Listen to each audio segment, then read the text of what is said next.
What's up? It's your boy, I Know Mercy, here again with a very new, somewhat original video today. It's the new year, 2016.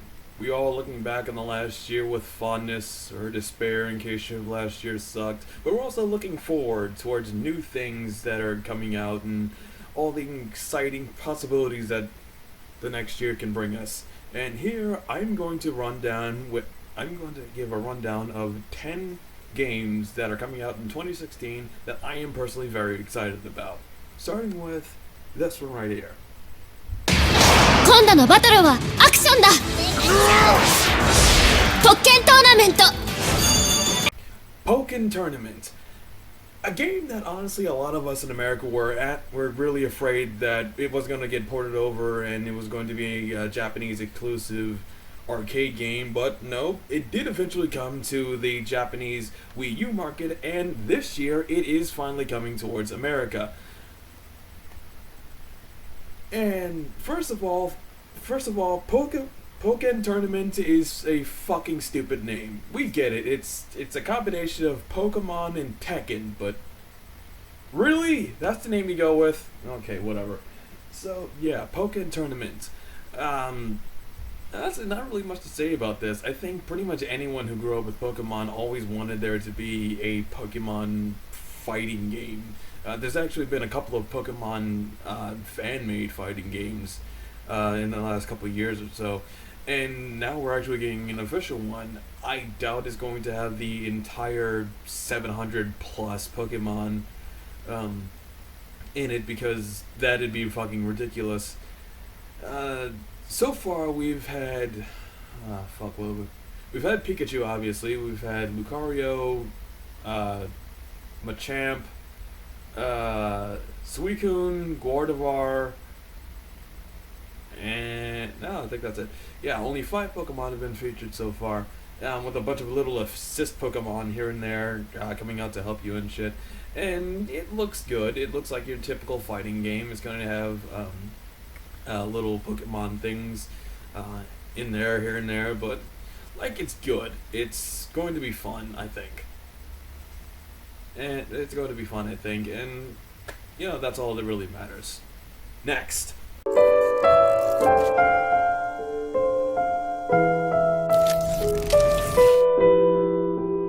Nier Automata. So you may remember me bitching about this in my Squeenix fail video, where I basically said that they showed us nothing, and they didn't. I wasn't excited about this game, really didn't care about it, never played the original Nier, so, like, honestly, I really had no investment or stakes in this game. Then I saw the recent trailer that came out. Then I saw that trailer that just recently came out, and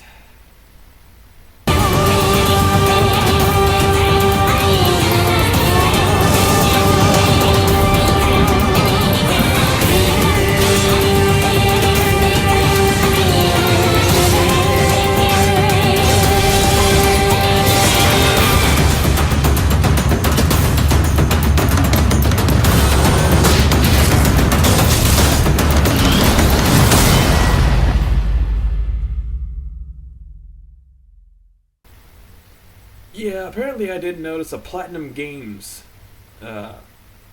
scrolled across the screen, because god damn, I know nothing about the story of Nier, and I didn't even try and look up the story for this. I have no idea who this white-haired girl with bandages on her face are. I have no idea who these moon-faced dudes, these robot moon-faced dudes she's fighting are, except it does explain that stupid fucking helmet, stupid fucking mask that the designer was wearing in E3. But goddamn, does this game look good. It looks so fucking, I want to play this right now so much. Unfortunately, I don't have a PS4 or a Wii U, so actually almost none of the games I'm talking about right now I'll probably be able to play when they come out, but well, whatever. On to the next one. The stories don't tell where the old ones went. They don't tell us why the machines rule these lands. But they warn us that this balance cannot last.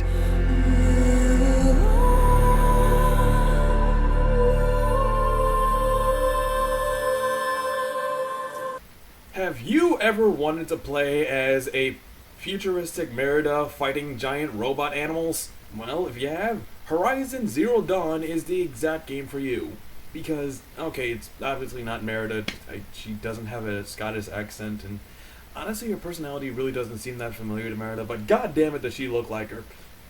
Except her hair's in braids, not wild and good. Okay, yeah, this analogy is breaking down fast. Anyway, Horizon Zero Dawn, awesome looking fucking game. I was always really interested in this game ever since I saw it in E3, and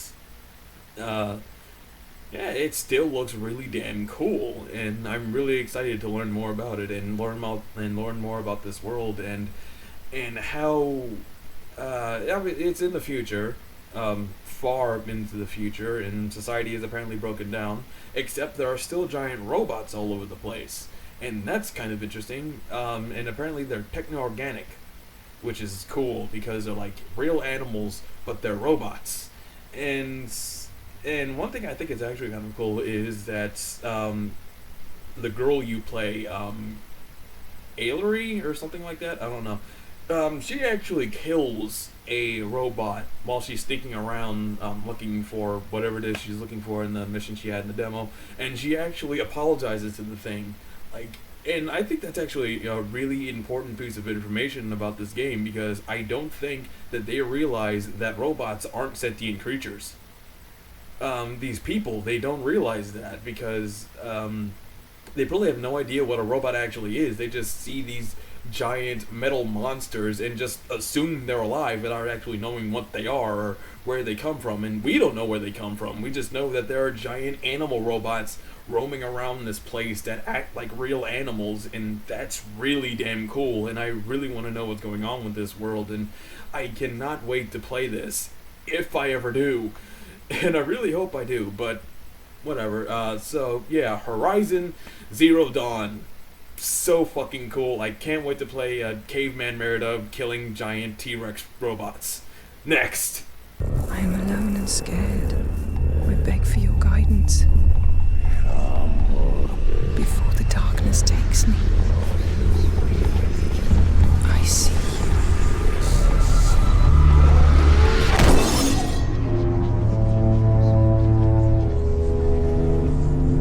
Hellblade is something I actually did see in E3 along with Horizon, and completely forgot about until today, actually. I actually just saw the trailer for it again and looked more into it, and it does seem like a really interesting game, especially the way they're telling the story. It's by Ninja Theory, and I'm gonna go off on a brief tangent right here. I'm upset that Ninja Theory isn't making another DMC. I really did like DMC Devil May Cry. I know it gets a lot of shit, but fuck whoever gives it shit. It is a really good game, and I wanted there to be a sequel to it and see more of this world that Ninja Theory created. And you could have done this. Capcom could have gone back to the traditional DMC formula, and then they could have kept this alternate version of DMC, because they've already established, stupidly in my opinion, but they've established that the original DMC the first 4 DMC games are a different universe than the DMC game by Ninja Theory, but whatever. I wanted there to be a new Ninja Theory DMC game. Obviously that's not going to happen. Fuck it, whatever. Okay, Hellblade looks like a really cool game. It's not the same. It is a third-person. I'm not gonna say hack and slash. It is an action game, but it's an over-the-shoulder action game, kind of like Resident Evil, but with swords. And I like that can work, I guess. But I am kind of disappointed they aren't going to have more like what they did with DMC and Heavenly Sword. Although a lot of people are comparing this to Heavenly Sword, and I don't see it personally. It feels like it like it does feel like it's made by the same people who made Heavenly Sword and Enslaved. So in that sense, yeah, I guess. But honestly, it really does look fairly different from Heavenly Sword, in my opinion. But whatever. And what is cool is the actual story behind the game, the story of the game. You are playing this woman. I don't remember her name, but she's looking for her sister, and she at least appears to be mentally unstable. And that seems interesting because she has hallucinations and she's seeing things and she's not really sure about herself and she's not really sure what she's doing, but she has to find her sister, at least I think it's her sister, and she has to fight these dudes, and the combat does seem good. We haven't really seen that much of it, unfortunately. But from what what we have seen of it, it does look at the very least interesting. I am at least looking out for this game. I think it is coming out this year, but I'd have to check again. But Hellblade, looking forward to it. Next.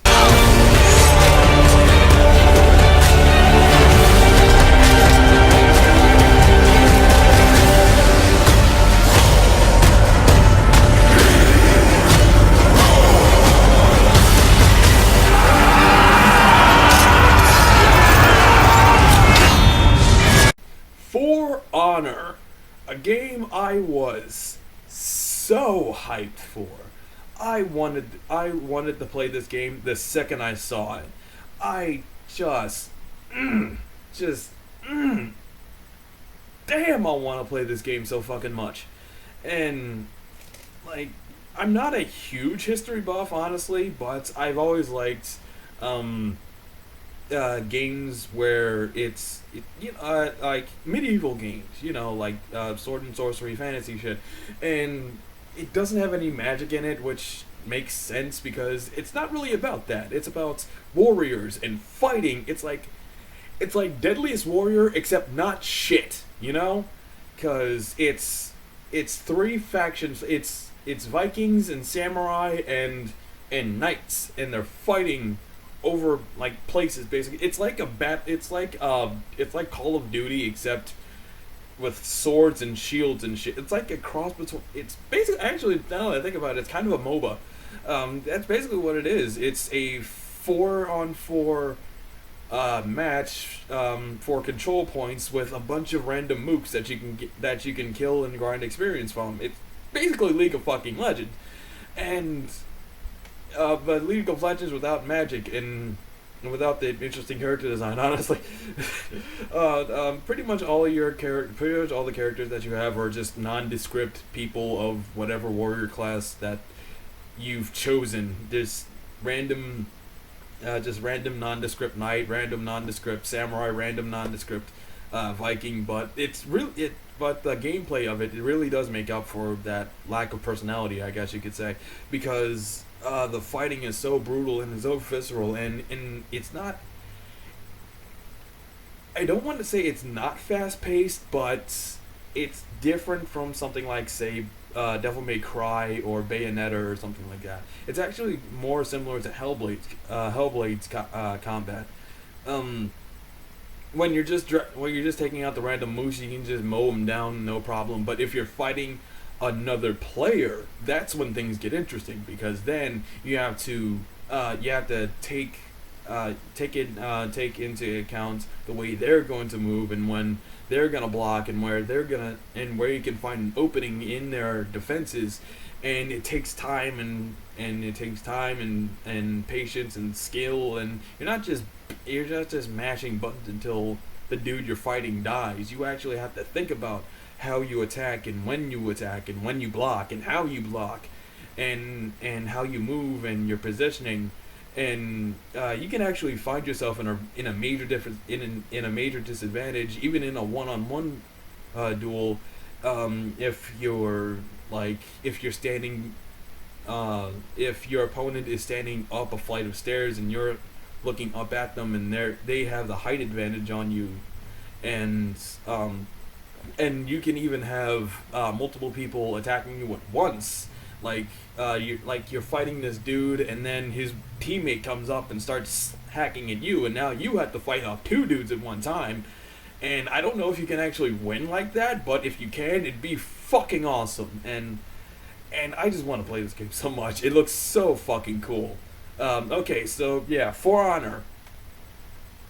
Damn, I want to play this game. Next! We are hope. We are honor. We are courage. We are justice. We are compassion. We are determination. We are harmony. We are Overwatch.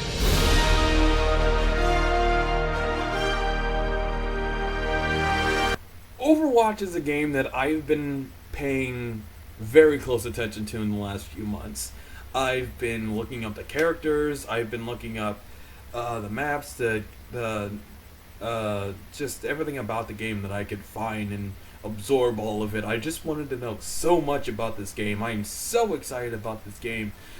I'm honestly not that into first-person shooters, but like For Honor, this does seem more like a first-person MOBA than anything else. It's not exactly like, say, Call of Duty or Battlefield or something like that, although it is... Honestly, I think the closest thing you can compare it to is Team Fortress 2. And a lot of people have been comparing it to Team Fortress 2, but I think in a really shallow way. Because, like I said, the closest thing you can describe it to is Team Fortress, but in the fact that it's a first-person shooter with a cartoony character design and similar gameplay modes. The characters themselves are almost nothing like the Team Fortress characters. Like, people have been saying that Tracer is just another scout, or Zarya is just another heavy, or Mercy is just another medic, but no, they really aren't. Like, in any way, shape, or form, other than the fact that Speeder, Tracer, and Scout are both really quick. Zarya and Heavy both use heavy weapons and are Russian, and Medic and Mercy are both healers. But, like, other than those really surface things, there's nothing really connecting the two games together in any real way. Like, you can't say that Overwatch ripped off Team Fortress just because it's a cartoony first-person shooter with online that is primarily online multiplayer. Because if you are, you might as well say that Loadout is a ripoff of Team Fortress 2, because that's pretty much exactly what Loadout was. But that game didn't really take off as much as Team Fortress 2. But this actually might, because this already has a pretty fair, steadily growing fan base surrounding it. So this might actually stick around, and I really want to play this game, except my computer is shit, so I'm almost certain it won't be strong enough to actually run the game. Like, so that sucks, but I don't know. Maybe I can get a stronger computer at some point this year, and then I can finally play it. For the record, I also can't play Smite because my computer is that weak. I'm not kidding. But, you know, whatever. So far, I gotta say, probably my favorite hero is, it's actually a toughie. I like a lot of characters in this game, but I gotta say, my favorite would have to be either Tracer or Mei. Tracer, I think I could have a lot of fun with, just fucking with people because of her time manipulation powers. And Mei's design, character, and her kit are really fun. I really like Mei. She's a cute Chinese Mr. Freeze. How can you not lose with that? That's just awesome. Okay, next.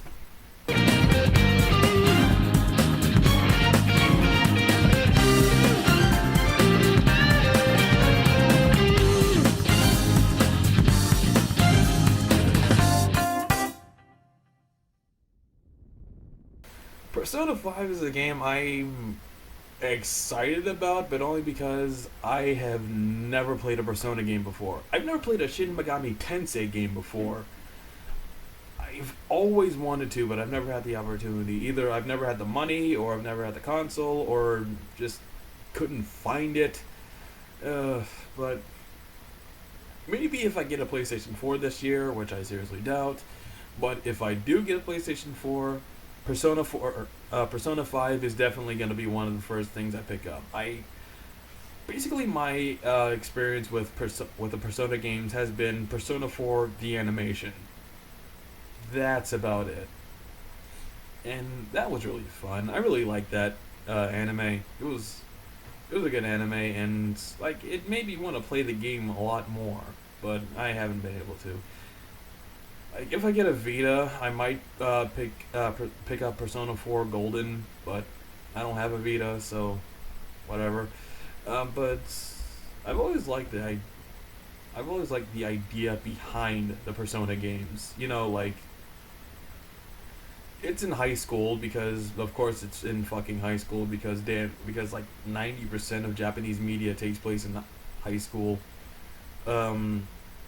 especially anime, and you're just like this kid, this nondescript kid that everyone for some reason just ends up liking a lot, and you have this normal everyday life, and you talk to people, and you go to class, and you learn things, and I think you can get a job. I don't know if you can or not, but you just had this normal life during the day, and then at night, you're fighting fucking monsters with your friends. And that just seems like a really funny idea to me. And because that's basically what the Persona games are. By day, you're just this normal high school student, and by night, you're fighting Cthulhu. I don't know if you ever actually fight Cthulhu in these games, but like, you're fighting old ones, and like, you're fighting monsters and demons and all sorts of evil, weird shit, and I know that in Persona 4, at least, there are these things called shadows that are like the evil versions of different people, and you have to fight them, and then they become Persona, and the Personas are your own personal kind of monsters that like give you superpowers and shit, and those are cool, and actually the whole going to school thing actually does help you with your monster fighting, because you can have connections and relationships with people that you meet during the day, and they become new powers that you can use at night when you're fighting things. And it is a really clever idea, I think, especially in this new one where it seems like you're like bank robbers or something like that, or you're thieves or something. I don't know what the fuck's going on in these games. Honestly, I would honestly believe that even if I had played the previous Persona games, the previous Shin Megami Tensei games, I would still have no idea what the fuck's going on in them. It seemed bizarrely obtuse. But that just might be me. I don't know.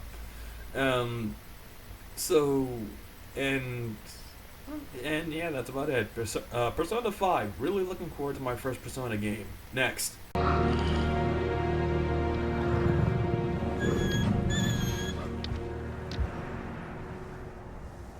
Ick.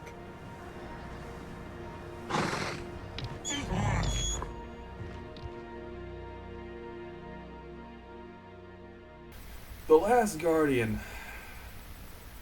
The Last Guardian is... I'm looking forward to it, and I believe in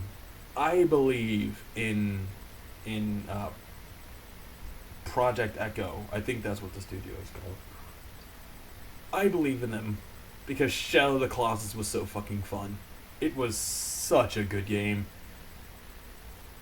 But come on, guys. How long has it been? Like, no, I don't know how long Last Guardian has been around. The new trailer, it looks awesome. It looks so good. The sort of painted way the kid looks, and the more graphically defined that the giant griffin monster thing looks, and the way the environment is and the way the three elements kind of clash. It's such a beautiful game, and it looks like it's gonna make you cry. Because fucking aggro! And Wander's a baby, and he's never gonna know that Mono's alive, and they're stuck in that place, and Dorman's an asshole. And I want to believe this game is coming out this year. I want to believe it so much. And when it does, I want to believe it's good. So that's why it's on this list. Just pure wishful thinking. Next.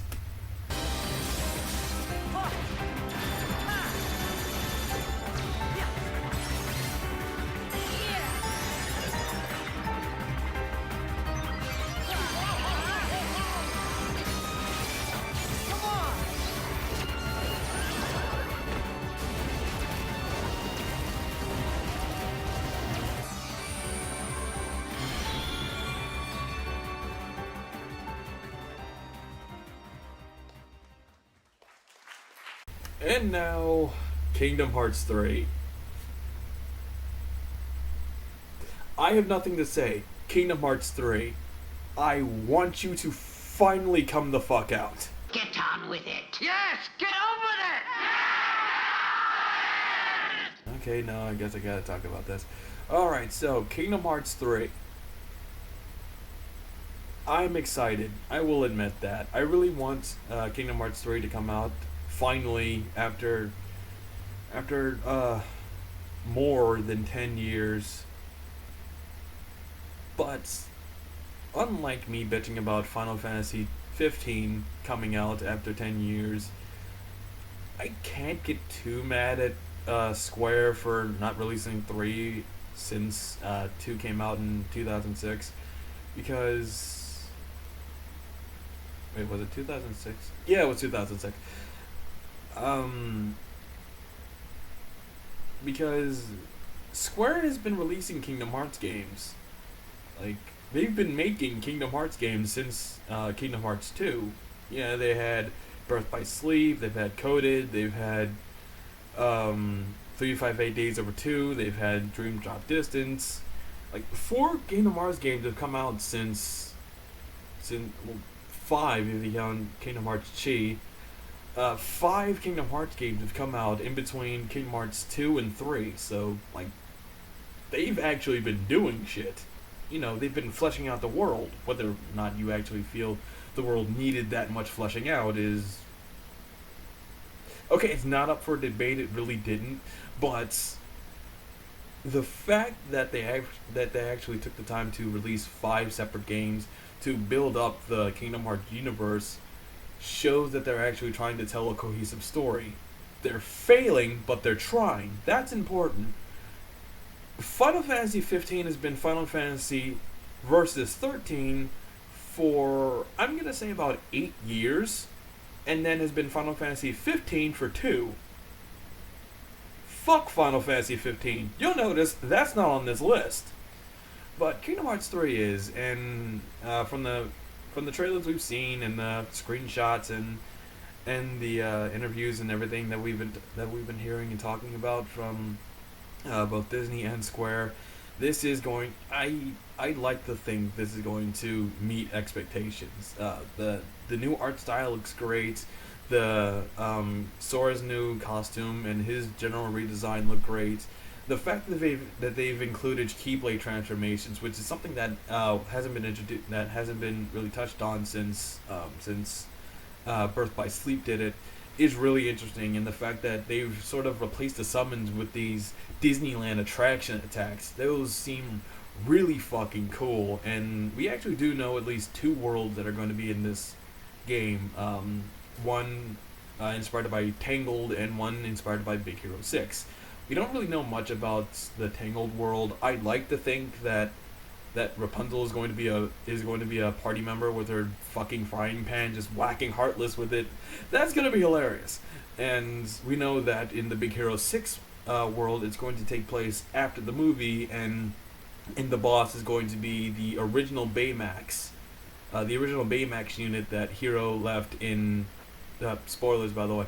That Hero left in the portal the portal thingy to save Callahan's daughter, and that's going to be taken over by the Heartless and become Heartless itself, and Hero and Baymax are going to have to help Sora, Donald, and Goofy. Or who, like, personally, I've been getting into this a lot with people on the internet because that's what nerds do.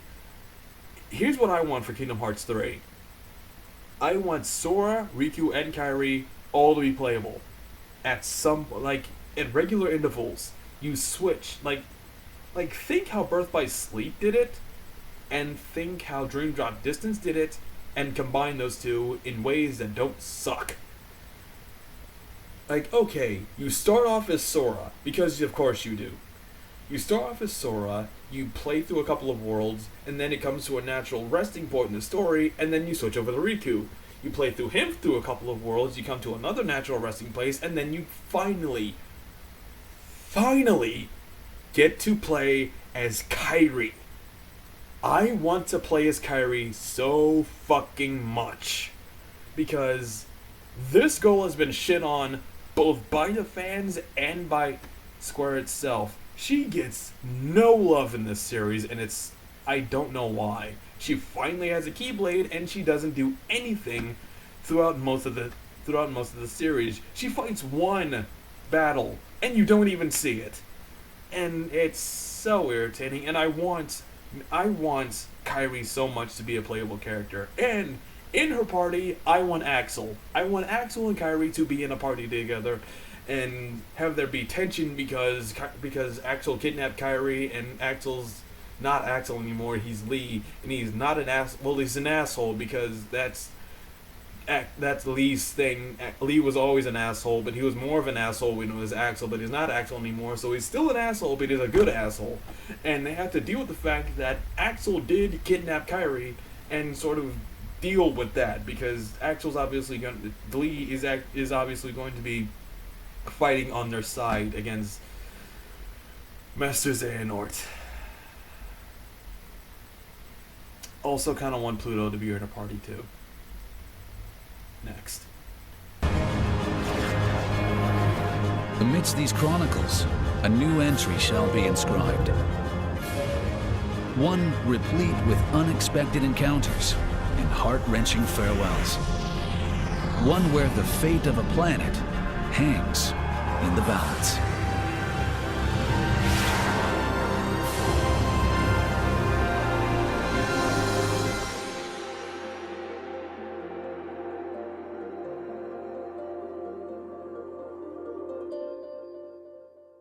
Star Ocean 5, Integrity and Faithlessness.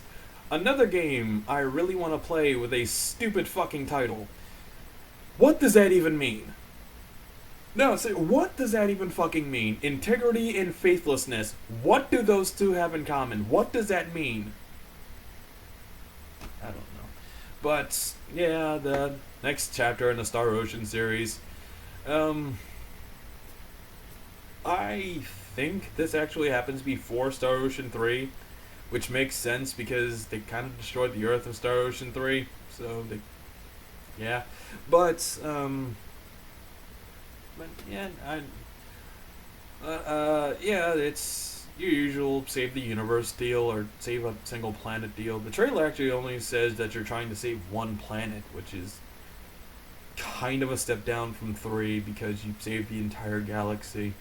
But, you know, whatever. So Star Ocean, you have your pretty standard anime cast with horrible costume design. Like, seriously, the costume design in this series is really fucking awful. Like, just on the whole, everyone looks atrocious. Cliff looked good, and Mirage looked okay.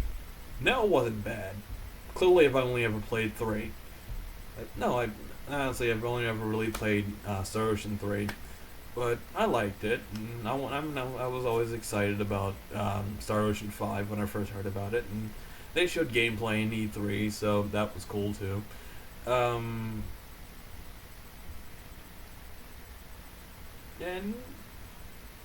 Well, one thing that is kind of cool is that they're kind of doing away with the whole segmented battle thing. Like, you run into an enemy and then you get taken to this arena and then you fight. Now all the battles happen on the field, and your party actually follows you around, which is cool. And you can actually have up to six party members now instead of just 3, which is really cool. And I'm really interested in seeing the new powers and abilities and the new characters that you get to interact with, and hopefully, the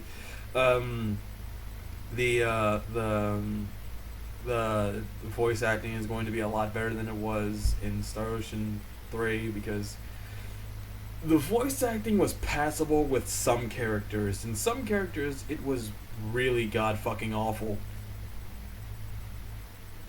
Particularly I'm thinking of Tynaeve and Farlene, and I can't remember which one was which, but one of them had the most goddamn annoying voices I have ever heard in a video game.